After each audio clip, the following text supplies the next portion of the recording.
Dat is een carnavalsvereniging. We zijn begonnen 14 jaar geleden met carnaval vieren.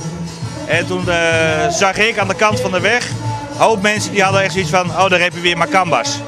Wij deden in het begin ook Antilliaanse muziek draaien, van alles, Tumba en alles. En ik draai altijd zelf de muziek op de wagen. En toen keek ik achter me en ik schaamde me eigen dood.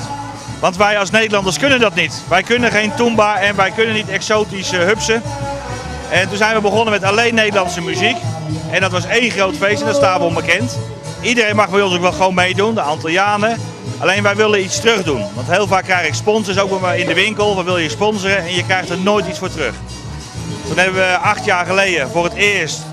10 jaar geleden geld gegeven aan een paar stichtingen.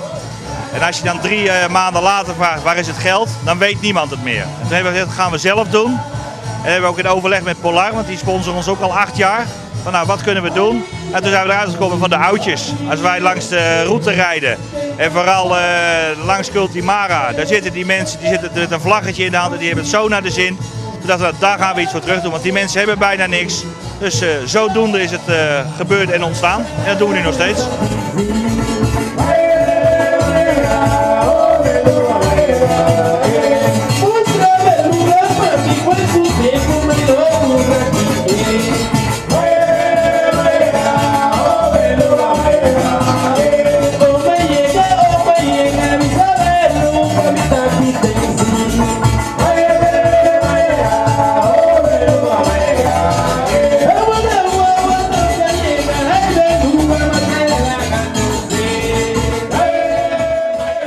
We gaan altijd eerst even bij zuster Henna langs. Voorheen deed Kokari op Rincon deed het via mevrouw Karaman Gulu. Maar die is wat ouder geworden, dus die kon het ook niet meer organiseren.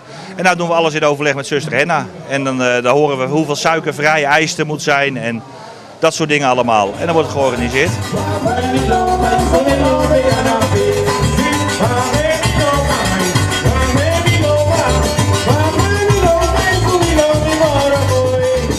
We gaan naar Melvina, die maakt het Antilliaanse eten klaar. We willen ook de mensen echt iets eten van hier geven.